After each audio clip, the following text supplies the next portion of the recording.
Martino. Pour l'instant, nos avocats nous disent que tout est beau. Bien sûr, vous le savez, c'est les 30 ans du référendum de 1995 et on aurait pu aller chercher des gens qui ont participé au référendum, qui étaient dans le camp du oui, dans le camp du non, des anciens politiciens, etc. Mais bon, c'est souvent cassette, les gens font attention de ça. Moi, j'avais le goût d'en parler avec quelqu'un qui n'a pas la langue dans sa poche, qui est rock'n'roll. Alors, on est allé chercher Nick Payne. Salut, Nick. Salut, Richard. C'est quoi, pour toi, le référendum de 95? Ah ben c'est plein de choses. D'abord, c'est une soirée, c'est un invraisemblable...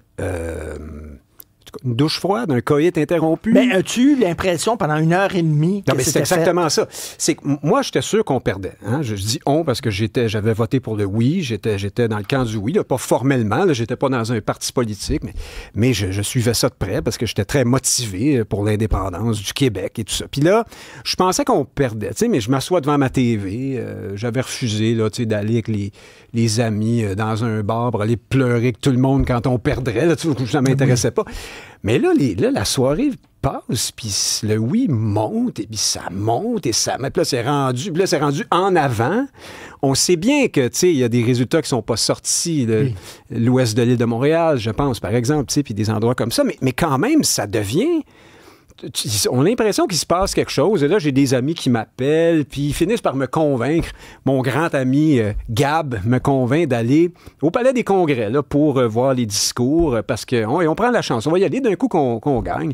On s'en va là avec nos blondes, là, qui avaient des fleurs de lys sur la joue. Là. Puis écoute, c'était pas des filles politisées. Là. Faut démystifier un peu ceux qui pensent qu'à l'époque, là, on était dans la grande effervescence nationaliste et tout ça.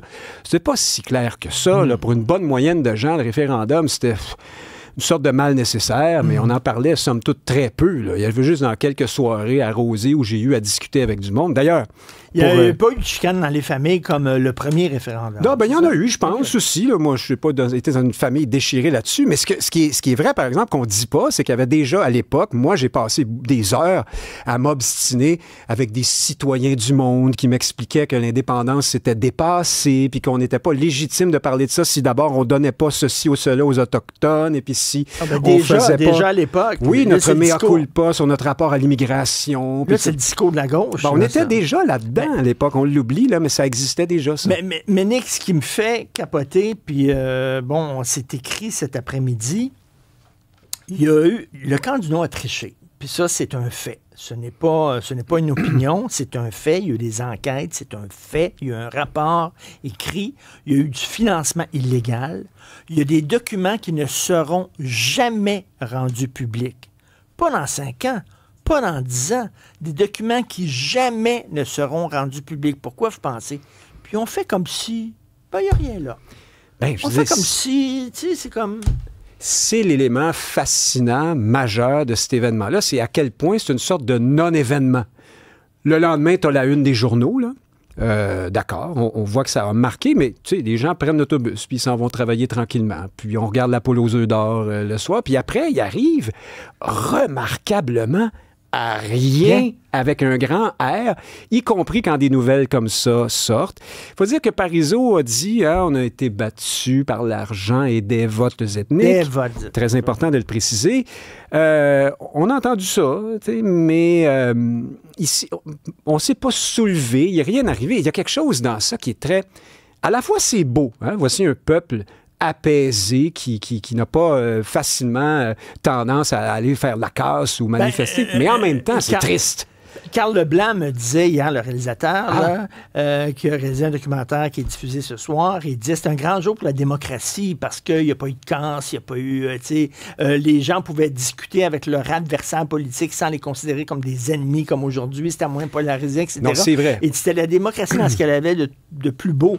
En même temps, on en avait de plus beau, il y a eu de la tricherie. Ben oui, puis est-ce que face à ça, est-ce qu'on a été apathique? Il faut répondre oui. Puis tu es obligé de te dire, ce peuple-là est quelque part débranché d'avec lui-même. Hein, on s'est comme détaché de ça rapidement pour pas souffrir ou pour je ne sais trop pour quelle raison. Historiquement, on a appris que ces questions-là du statut constitutionnel, ça, c'est pas important. Mais je pense que fondamentalement, les Québécois veulent pas régler cette question-là. Ni d'un bord, ni de l'autre. Là, tu as dit les Québécois. Alors, en général, la majorité des Québécois ne veulent pas régler cette question-là, on dirait. Oui, mais je pense qu'une des raisons pour lesquelles elle ne se règle pas, c'est qu'on ne sait pas trop de qui on parle quand on dit les Québécois. La première page du Journal de Montréal, le 31 octobre, c'est serré, il n'y a rien de réglé, quelque chose comme ça. Puis, en bandeau, c'est écrit « Une forte majorité de francophones ont voté pour le oui ». La clé est là. C'était pas des francophones seulement, c'était des Canadiens français. Puis quand je dis ça, je parle pas de la Nouvelle-France, là, je parle aussi des Bazo-Curzi jusqu'au Diouf. Là. Ben oui. C'est ceux qui faisaient réellement partie de la nation québécoise. Cette nation-là, elle a voté pour le oui ce jour-là. Alors, depuis ce temps, on n'arrête pas de dire « on s'est dit non hein, », les Québécois disent non, ils comprennent pas quel est leur intérêt. C'est mal évalué, je pense, comprendre ce qui s'est passé ce jour-là. Les Québécois francophones se sont dit On appelle ça Québécois francophones, là, parce qu'on est tout perdu dans notre Elvis Grattonesque identité, mais au fond, ce sont les Québécois d'ascendance culturelle canadienne-française, là, ceux par qui et pour qui est arrivé le projet d'indépendance. Ceux qui, avant, on appelait nous. Oui, nous, mais nous, c'est dangereux. Aparizo a dit ça ce soir-là, puis c'est ça qui a choqué aussi. On a été battus, hein? Il parlait d'un nous qui n'était pas l'ensemble de la population québécoise. Mais donc, pour répondre à ta question, moi, je ne peux pas dire les Québécois comme si on parlait d'une nation, là, se sont pas occupés de leurs affaires. C'est plus compliqué que ça. Le fédéral a accéléré... Ah, lui s'est occupé de ses affaires, par exemple. Ils ont accéléré, justement, ils ont donné la citoyenneté très rapidement à un très grand nombre d'immigrants pour qu'ils aient voté pour le non. Ça, c'est de la triche. Évidemment.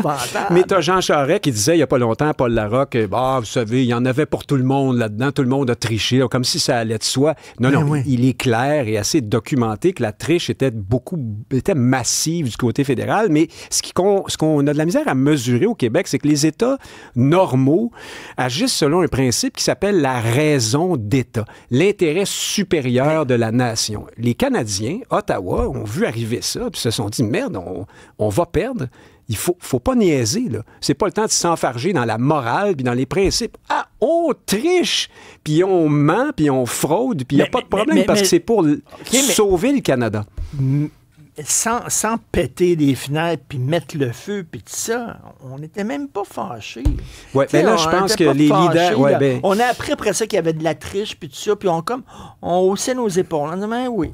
Oui, mais quand tes leaders font rien... Les leaders souverainistes n'ont pas fait leur travail. Parizeau s'en va, la queue entre les jambes, hein, il fait sa déclaration, puis il sac son camp. Lucien Bouchard arrive, puis il fait quoi? Ben, il met le couvercle sur la marmite, et puis il s'arrange pour que rien n'arrive. Normalement, il aurait fallu que des leaders souverainistes cohérents là, disent, attends un instant, là, il y a eu de la fraude, il y a eu ceci, il y a eu cela, donc... Je sais pas, moi. On reprend l'initiative, on propose au gouvernement fédéral, faites-nous une offre. D'ici 6 mois, 1 an, puis si ça marche pas, on refera un référendum. Je sais pas, tu comprends, mais il aurait fallu reprendre l'initiative. Là, le peuple est assis là, devant la TV, il arrive rien, personne ne dit rien. Alors, qu'est-ce que tu veux?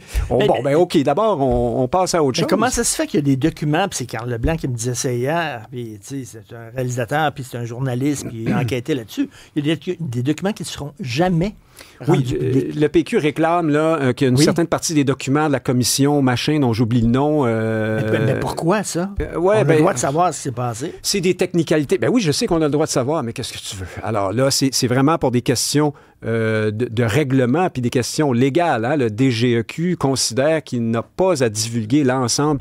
C'est une série de témoignages qui avaient eu cours devant la commission qui était chargée d'enquêter là-dessus, auquel on n'a pas accès jusqu'ici, mais Saint-Pierre Plamondon, lui, dit qu'il va forcer la divulgation de ces documents-là. Est-ce que ça sera faisable, possible? J'en sais rien.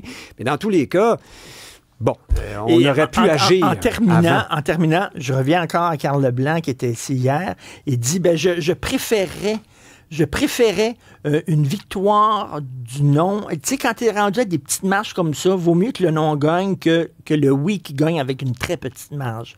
Parce que là, séparer un pays avec une petite marge, c'est compliqué. Oui, un référendum, c'est compliqué en partant. C'est l'idée de se lancer dans un exercice comme celui-là, quand tu n'es pas souverain chez toi, y compris démographiquement, c'est compliqué. Là, après ça, je vais laisser à M. le choix du pire scénario? Est-ce que c'est vraiment de perdre par peu ou de gagner par peu? Moi, j'aurais peut-être choisi gagner par peu parce que qui sait ce que ça aurait donné? Tandis que là, ce qu'on voit, ce que ça a donné, à rien. Alors, on écoute M. Parizeau. Merci beaucoup, Nick. Salut. Merci, salut. C'est vrai qu'on a été battu, au fond, par quoi? Par l'argent puis des votes ethniques, essentiellement.